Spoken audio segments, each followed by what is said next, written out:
hello to any early birds. Let's give this a second, and we'll start the show.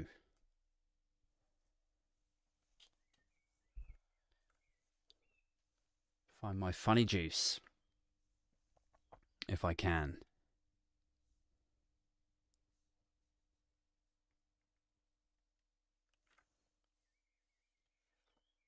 Okay, well, I'll just say a quick hello to people in the live chat, if indeed anyone is in the live chat, and then we'll crack on, motherfuckers.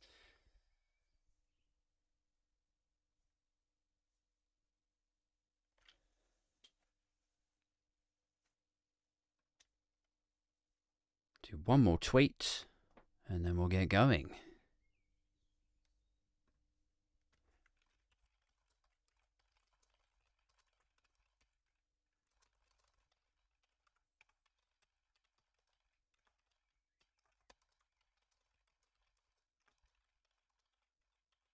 That's the sound of a man typing furiously, by the way. Not very professional, is it?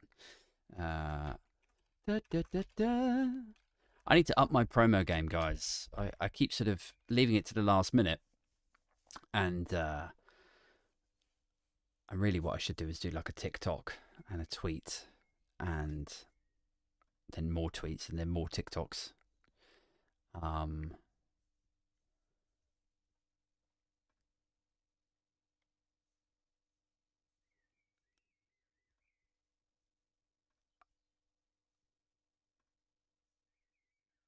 All right, let's just start it, shall we? Let's do it, guys. Okay, so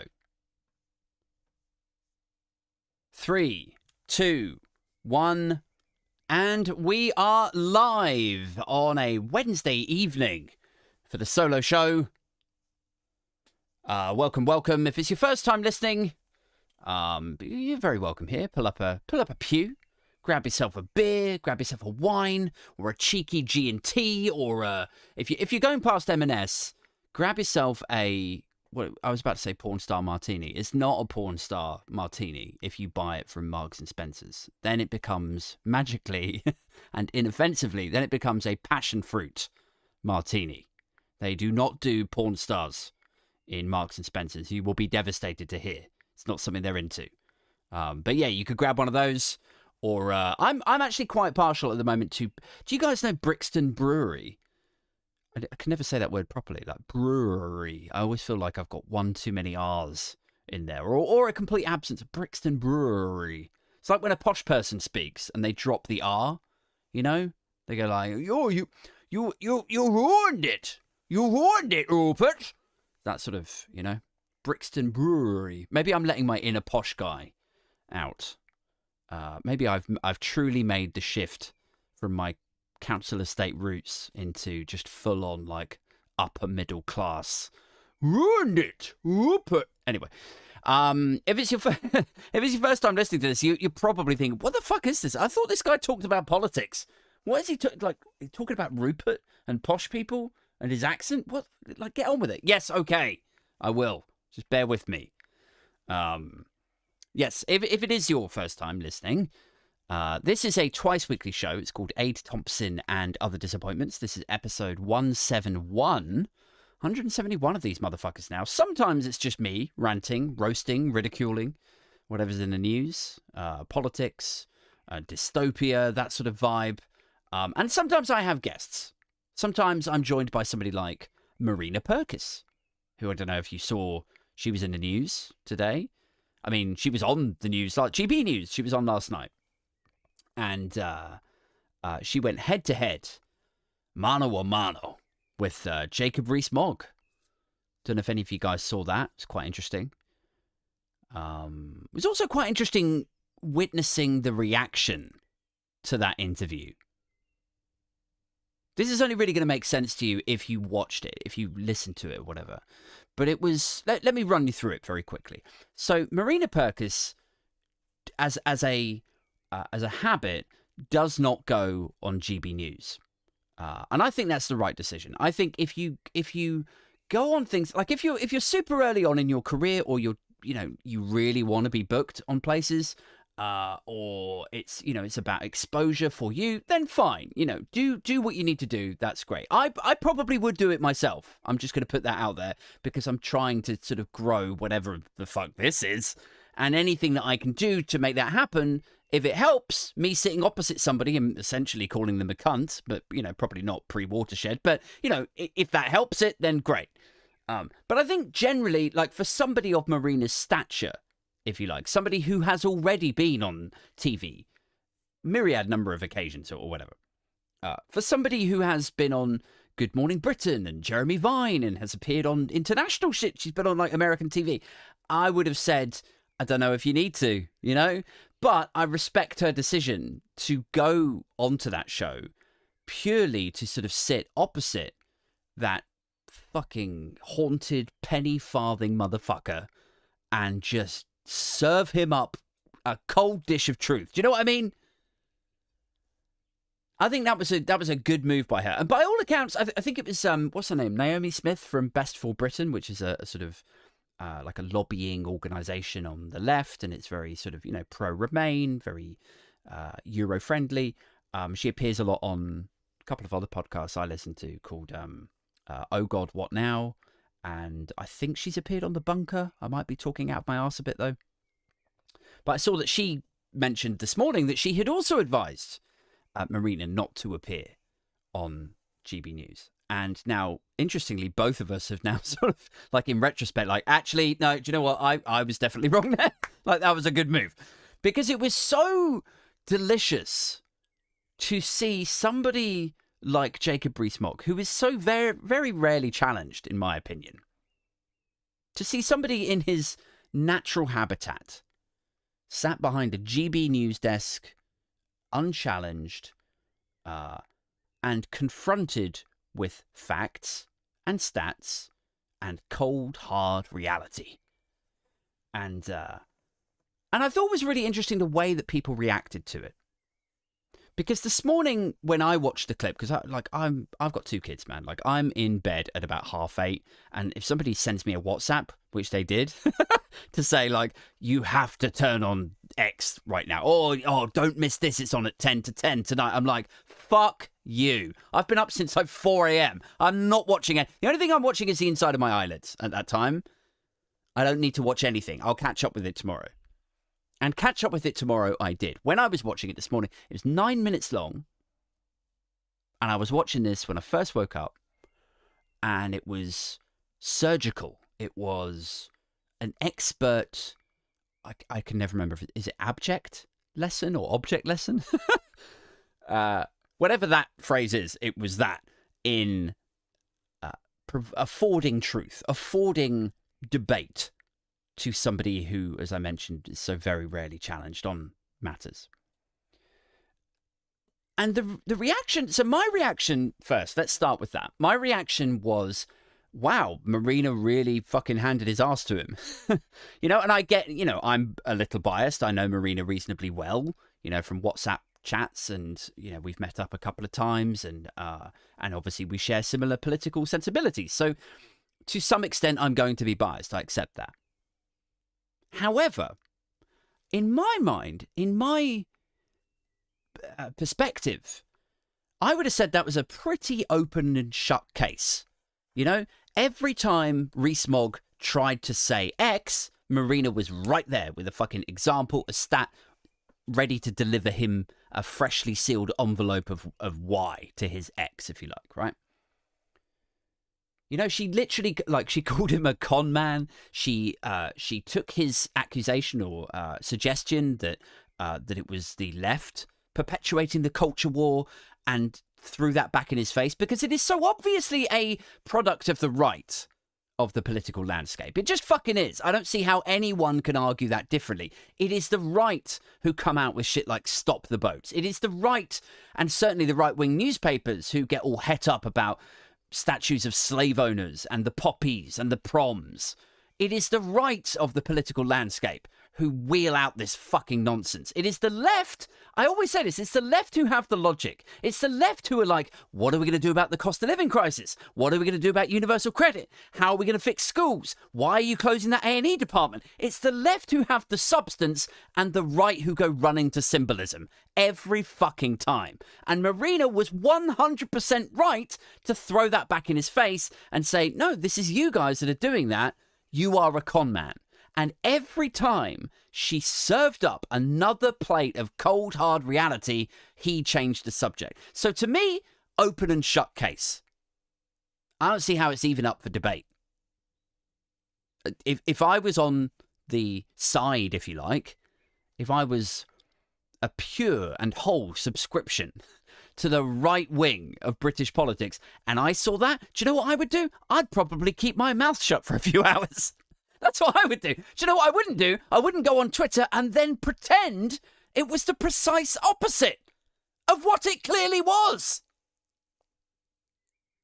And I'm not even exaggerating. There were people like quote tweeting the video and then like in the quote saying like, what amazes me is how anybody could watch this and come to the conclusion that Marina won this quote unquote debate. It's stuff like that. People saying, like, I don't see how anyone could watch this and think that Marina came off well there. Are you out of your fucking mind? Here is Marina goddamn Purkis, sat in a chair, taking... Every time he bats something at her, she just calmly takes it, plays with it like a little kitten, and throws it back in his face.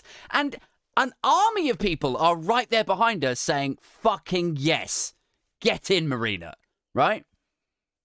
And yet still...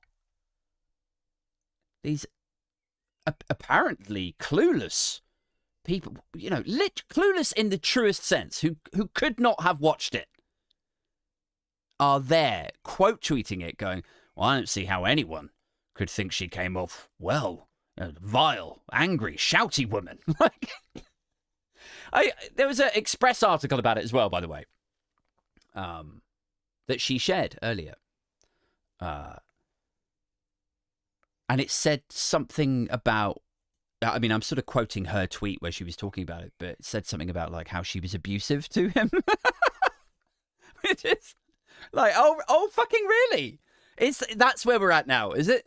Like only, like 5-6 days ago, everyone was like, whoa, sounds like these bloody civil servants are a bit soft, you know? Sounds like they were just giving a little bit of stern feedback. Sounds like they were, you know, maybe sometimes people like Dominic Raab are a little bit, you know, a bit hard on people, but that's what a boss is. Sometimes it takes a bit of balls to get the best out of people. Don't cry about it. Don't cry if you're given some hard feedback. And a matter of days later, everyone's like, oh, Marina, that was abusive. You should be ashamed of yourself.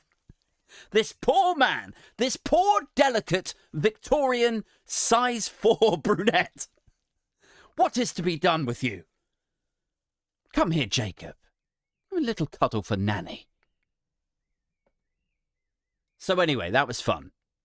I thoroughly enjoyed that.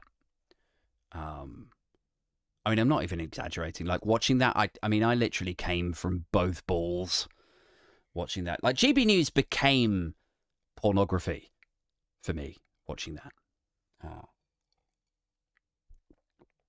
It was an awkward 5 minutes this morning. Girlfriend rolled over. I'm literally, you know, mid-climax, like, what the fuck are you watching? GB News, actually. Oh, okay, that's weird. Anyway, what else is in the news? Let's get into this, guys. So Hugh Pill. Hugh Pill. It's a weird name, isn't it? A lot of people kicked off about Hugh Pill. He's the chief economist of the Bank of England. And everyone kicked off about him yesterday. Hugh Pill. I love saying his name. And he's exactly what you would imagine, by the way, as a chief economist at the Bank of England. He's this sort of slightly overweight, white, double-chinned prick, you know? I mean, like, he doesn't look quite as gammonous as some of them. But, you know, he's in the neighbourhood, right?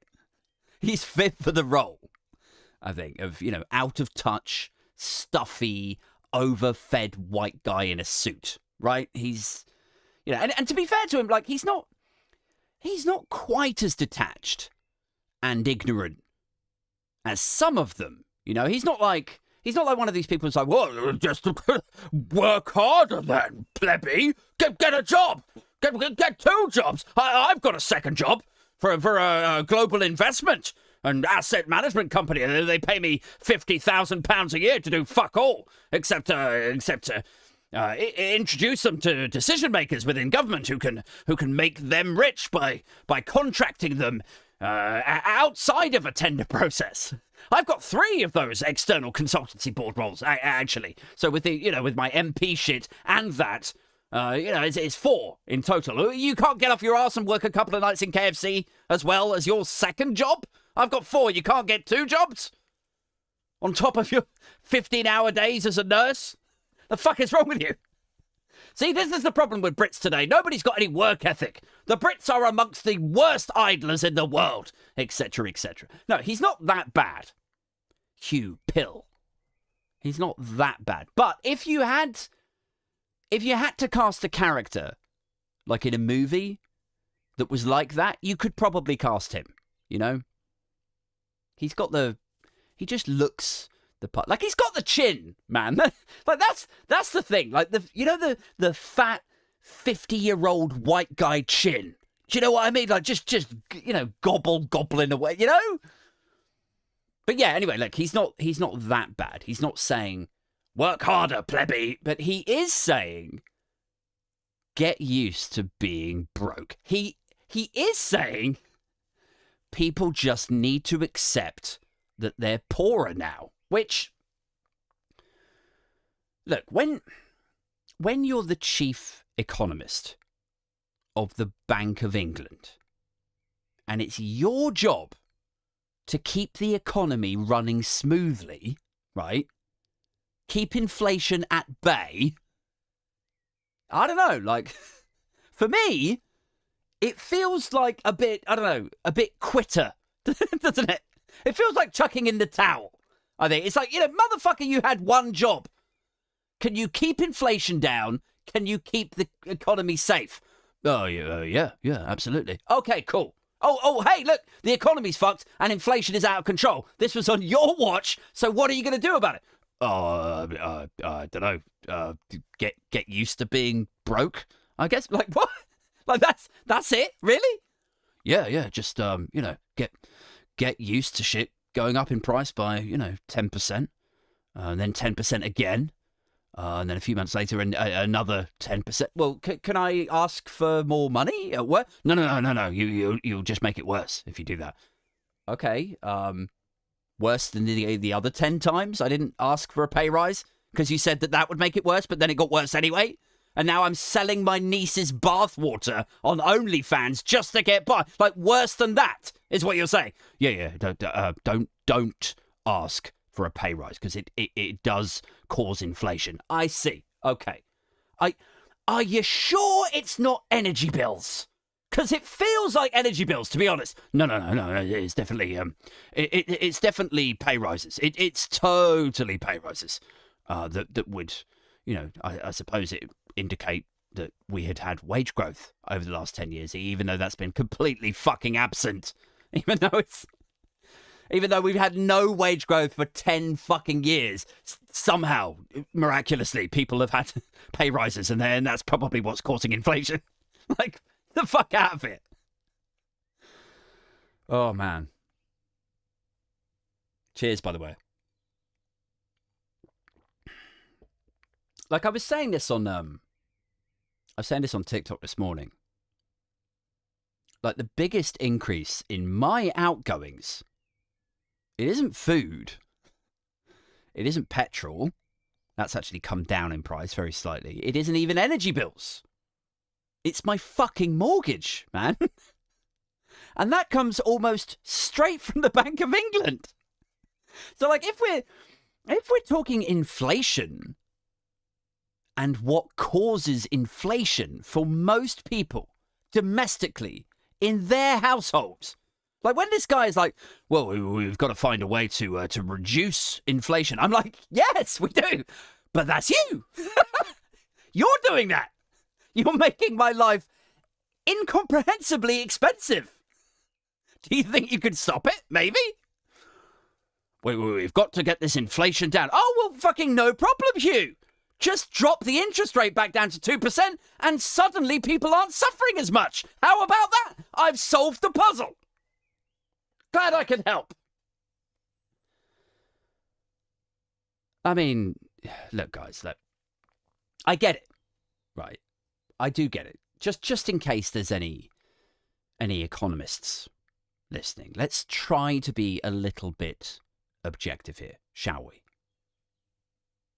Like, the logic is, this is how they think about this stuff. The logic is that if you raise interest rates, yes, it makes people poorer, but then they can't afford that new TV, right? Or £200 on their Tesco shop, or the new shoes they were going to buy, right? And so then they spend less. And then the smaller profit in the TV shop and the shoe shop, Tesco, that works its way up to the supplier because then they buy fewer things or whatever. And anyway, then Tesco buy fewer things, or they communicate to their farmers and they say, oh, you're going to need to drop the price of this and blah, blah, blah. And eventually prices are forced to come down and then they balance themselves against affordability. That is the theory. But as I've said before, and I apologise, to the veterans, to the long-time listeners, to the true binfluencers. As I've said before, that shit only works in a domestic model. No? Like if we're just going to keep hiking interest rates until the cost of natural gas on the international market comes down, we might be waiting a while. Because, if you were Norway or Qatar and you were selling tankers of gas or oil, for that matter, and then, the UK comes up to you, they want to buy their supply that month or quarter or whatever. The UK go, this time we only want 30 tankers this time because, we it's a bit embarrassing. We can't afford the 40. Qatar are not going to then say, okay, all right, you know what, just give us what you can. Give us what you can. We'll drop the price. You take the 40. Instead of that, they're going to say, fine, okay, here's the 30 that you can afford, and then we'll take these 10 and we'll just sell it to some other place that's also desperate for natural gas. Everywhere is desperate for natural gas. The price of it is not going to come down. So this whole hiking inflation thing is ridiculous. You're not solving anything, Hugh. You're just making hard-up people more miserable. You fuck. You flappy-chinned fuck. You got a chin that looks like the front half of Noah's Ark. You gobbling cunt. If people do lose their homes, right, or climate change washes us away in a flood or something, we should all go 2 by 2 into Hugh Pill's chin. Fucking guy. What else is in the news? Because I feel like I ranted about Hugh Pill, pretty well this morning already. If you're not on TikTok or Twitter, obviously follow me on there to get the full Hugh Pill rant experience. Every week most weeks, actually only the last 2 weeks, I dedicate a video to this week's tap dancing tosser. And this week was Hugh Pill. And I have to, he earned it. Hugh, if you're listening, you earned it. Anyway, what else is in the news? I listened to talk radio earlier. Did you guys ever listen to that? That was fun. Maybe not fun. I don't know what the right adjective is. I listened to a little bit of Julia Hartley-Brewer this morning. I don't know if you're familiar with Julia. If you're not, she is probably the third worst person in history. But yeah, in case you're not familiar, standard rap sheet, Tory, climate skeptic, autism mocking, mask hating, Brexity twat. Right? She ticks a lot of boxes. You get the idea. Anyway, I felt a little bit too chirpy and life affirmed this morning, apparently. So I flicked it over onto talk radio. It was around nursery drop-off time. And she was interviewing Suella Braverman, right? Pretty cool. Outside the Home Office. And you might think, or hope or pray that she might, challenge the Home Secretary on the stats and facts and studies that presumably back up this bill. This, immigration bill thing, the thing that they're debating today in the House of Commons. And all the, the stop the boats hysteria. Like, you would hope for that. You would hope that Julia Hartley-Brewer was going to challenge her on this. But no, it was like fucking, like, this is almost exactly what she said. She was like, so look, you get a lot of abuse, don't you? You are one of the most targeted, abused, trolled ministers. You've recently been called a racist. You've recently been labelled a fascist, Nazi fucking racist who vomits out dog whistle sound bites and you try to appeal to the lowest common denominator voters out there in the pathetic hope you might win a couple of marginals in the oncoming bloodbath. I mean general election. I mean, like, I'm paraphrasing here, obviously, but that was the gist of it. It was like, God, you poor thing, Suella. You get so much flack, so much abuse. How do you cope? I mean, there's people getting kidnapped from your fucking refugee children's hostels. They are gone without a trace. Like literal kids getting abducted and probably getting funneled into nonce brothels. That's probably happening right now. But fuck them, Suella. Not poor them, poor you, Sue. How do you cope with the criticism that these sorts of inhumane policies bring to your door?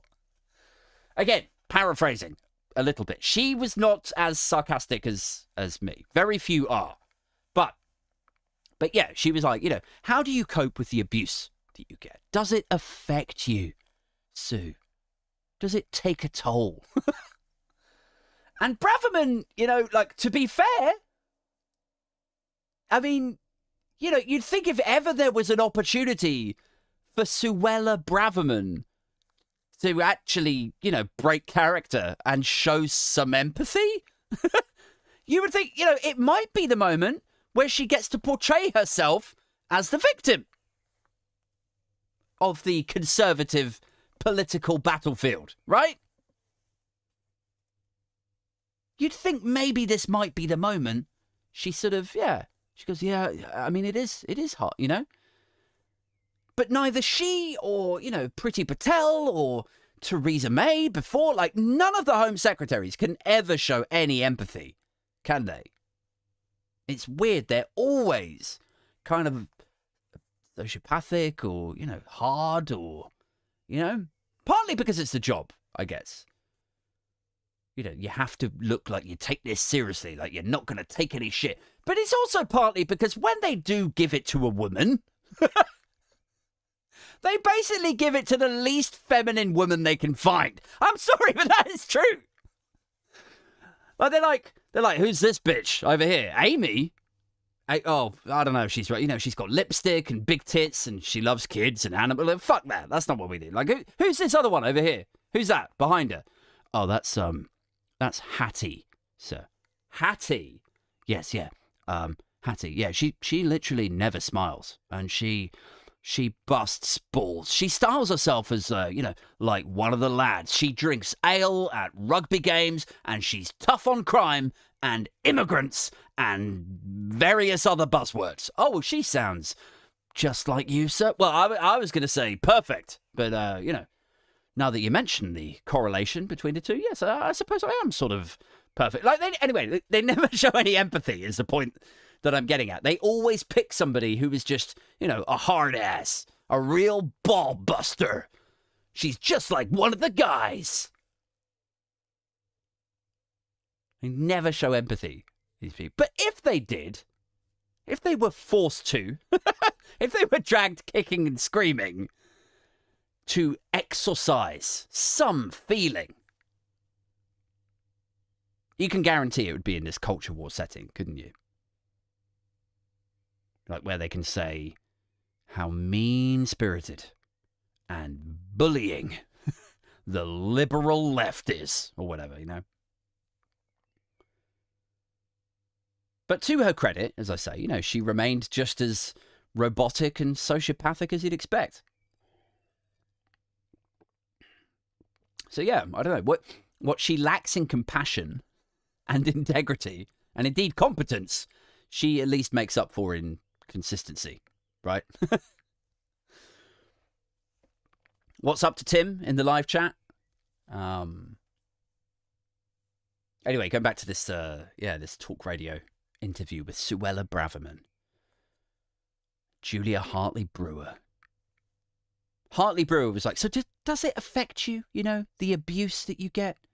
And Braverman was like, I just want to be judged on my performance as a Home Secretary. I'm focused on resolving the serious issue of illegal migration, and, you know, on and on. On she went with all of her usual sound bites and obfuscations and ridiculousness, you know? Because it is ridiculous. Like, this bill is about asylum seekers.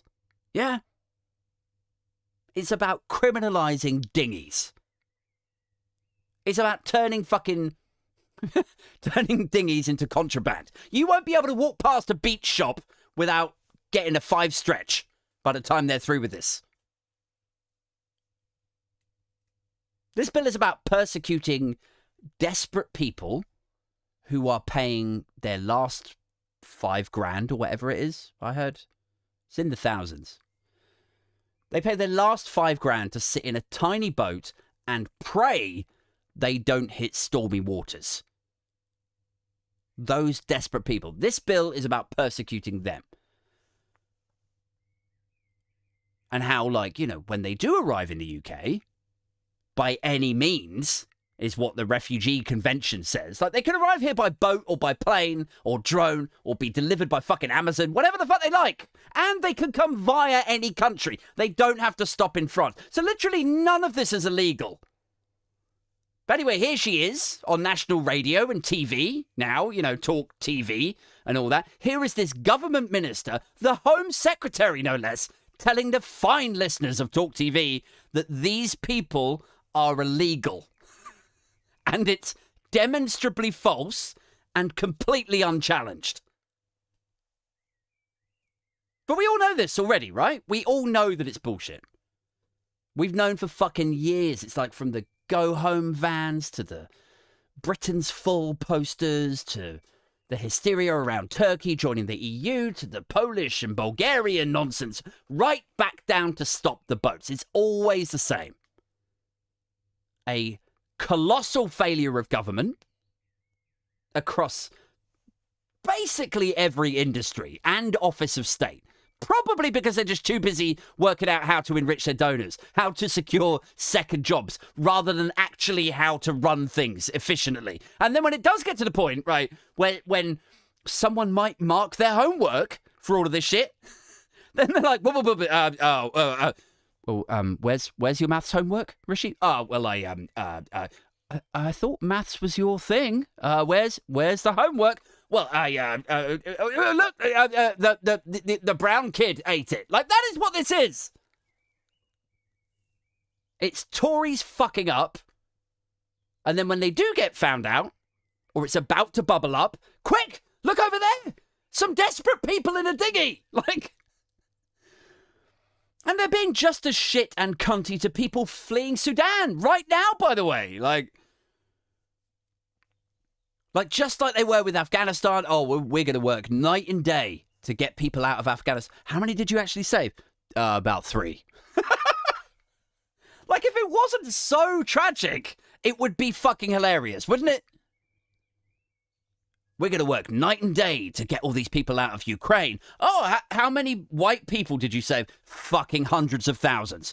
Wow. That is weird. What is the difference between the Ukraine situation and the Afghan? Never mind. Quick, look over there, a trans person. And like, I don't want to get too deep into this right now because so much has already been said at the various junctures that we end up in this same conversation, this same fascistic shit over and over again. But it does amaze me how qualified journalists, even those who work for the right-wing papers, like your Harry Coles, your Dan Hodges, your Fraser, fucking what's his name? I can't remember his name now. Alison Pearson's another one. Like all the usual faces, grifters, and mediums of tedium, right? It amazes me how they can still look the other way with all this stuff when it is so obviously racist, Like if I told you 10 years ago, right? If I explained to you, if I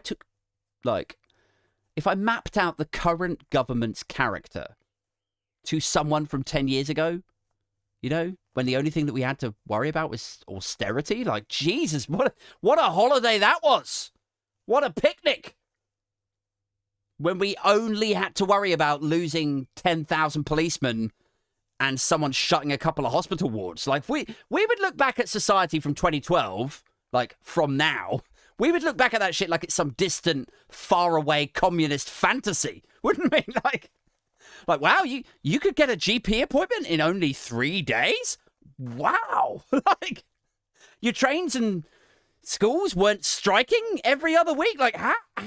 Like, I don't understand that. That's, like, if I explained to 2012 you that the Conservative government of 2023, like 11 years ahead, if I explained to you that the Tories of now would be trying to shut down foreign aid and trying to withdraw people's legal aid, that people had firebombed immigration centres, such was the tabloid-fueled hatred of refugees.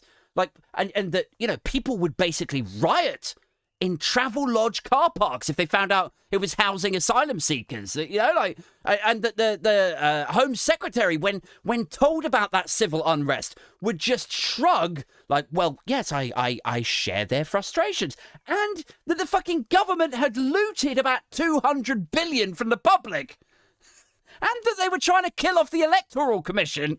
2012 you would be like, wow, I mean, they sound, like, I don't even want to say it, but they sound a bit, fascist? I fucking know, right? Like, but this is the thing, like, don't the right-wing grifters in these papers, haven't they cottoned on to this shit by now? How can they look at this sort of behaviour, this conduct, this record in government, the desire, the aspiration to disband the Electoral Commission, to accept certain types of voter ID for one age demographic, but not for the other one?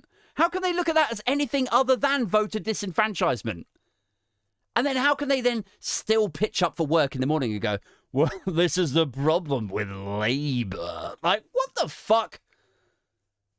Aren't people sick of it?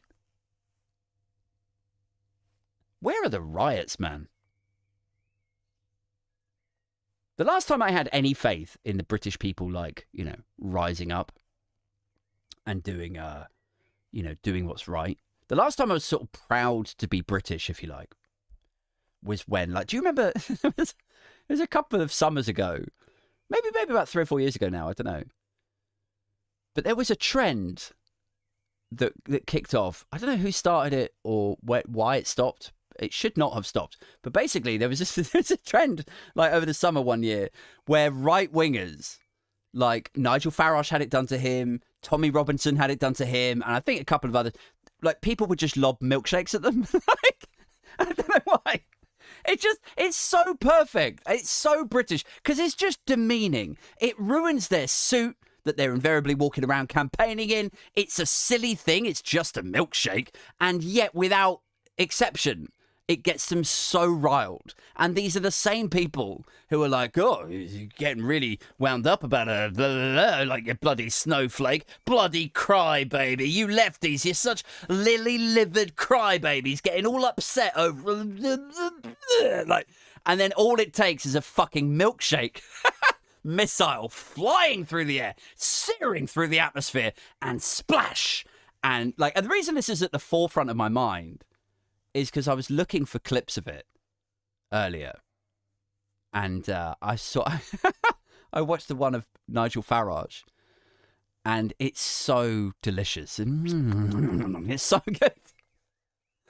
It's like this guy, like Farage is in his suit, he's out in the street, he's campaigning, and this guy, he looks about my age, maybe he's in his mid-30s, and he just very slowly approaches him. He's got a bit of a cheeky face on him, like he knows what he's about to do, and he's drunk on the delight of it. He's just really, really enjoying himself.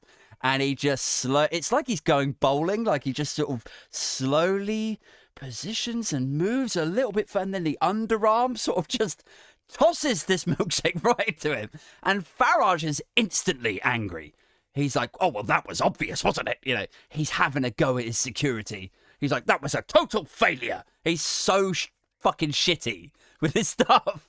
And it just, I don't know, it amuses me. It's like, I think there's something quintessentially British about that, about seeing someone who's a bit uppity, a bit full of themselves, brought down a few fucking pegs, like with something as silly as a shitty £2 vanilla milkshake. You know, can we bring that back? Sometimes people ask me, you know, would I ever consider standing as an MP? What would my campaign be like? What would I be up there on the podium demanding of people, trying to incite? What would I do? Well, now you have your answer. Fucking day one, I'd be like, bring back the milkshaking. That was the peak for me.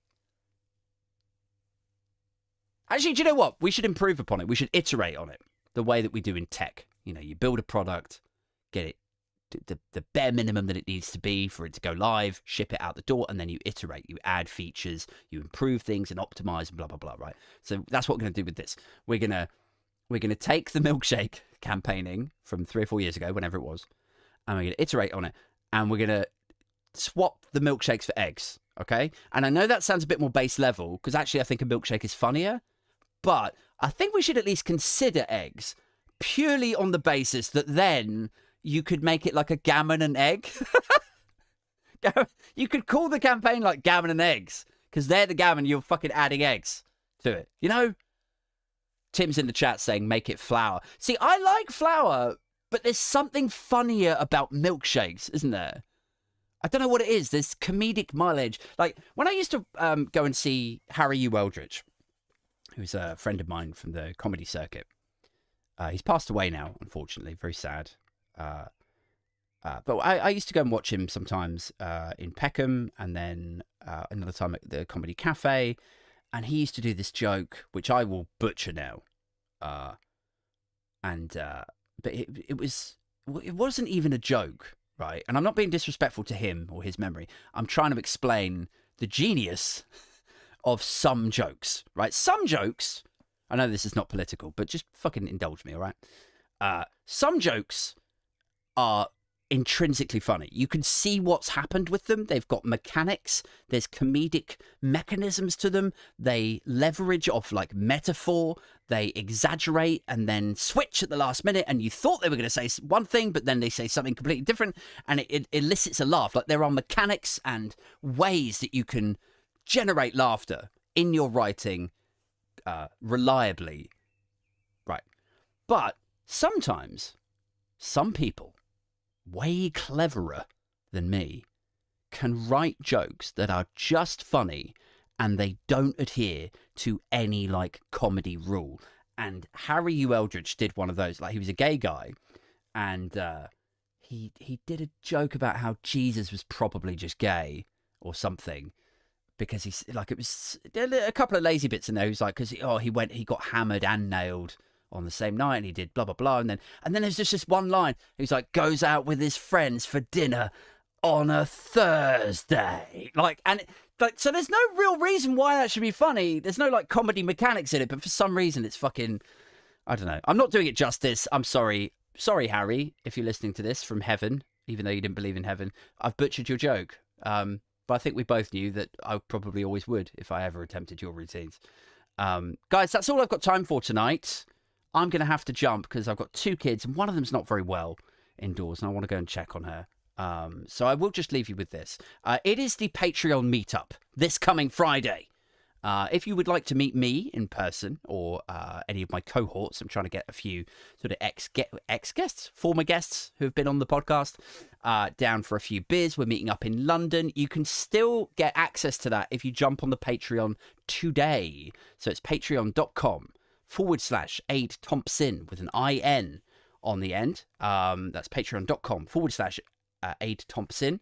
You get Patreon meetup stuff, but you also get first access to the tickets to the live shows, like the one that me and Danny Price did a few weeks back. I'm doing another one in July. It's going to have a bit of stand-up, a live podcast. It's going to be a good time, man.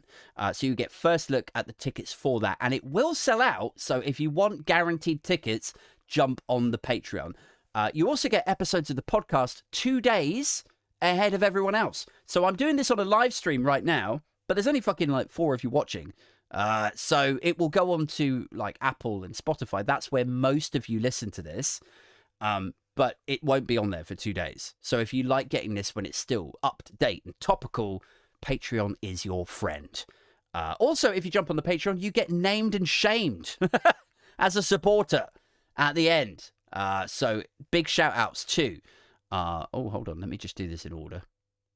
Where are we? I've got to do it like that. Sorry, I've got to do them by tiers. Got to be careful here. So my first batch of supporters, Stuart, Rodri, Joseph, Samantha, Eddie, Anthony, Ailsa, and Kerry. Thank you very, very much for continuing your support. Then up to my next tier, Silent, Sarah, Peter, Jeff, Kai, Alex, Aaron. And then finally to my God tier supporters, T-Rex, Pingu, Mojo Sabian, David, Chris, and Bowman. Big doff of the cap to you guys, and thank you so much for joining that God tier. I've got 3 tiers on there. So you can join it. Look, it's only £3 a month. So if you can spare £3 a month in the cost of living crisis, that'd be amazing. So you could jump on patreon.com/Aid Thompson. If you're not in a position to support the podcast, all I would ask is share me around. Share me around like the filthy, dripping tart that I am. Just copy a link to the podcast episode that you've enjoyed, go into WhatsApp, send it to your mate or your enemy, whoever, I don't know, or a teacher that you can't stand, or a colleague that you want to upset them and they hate swearing, so you're going to send them this episode. Just share me around. It helps the podcast to grow, and the best form of marketing is word of mouth, certainly for me. That's it from me. I will be back. Oh, fuck. I won't be here on Friday. Maybe I'll do another solo episode tomorrow so that you guys have got something over the weekend.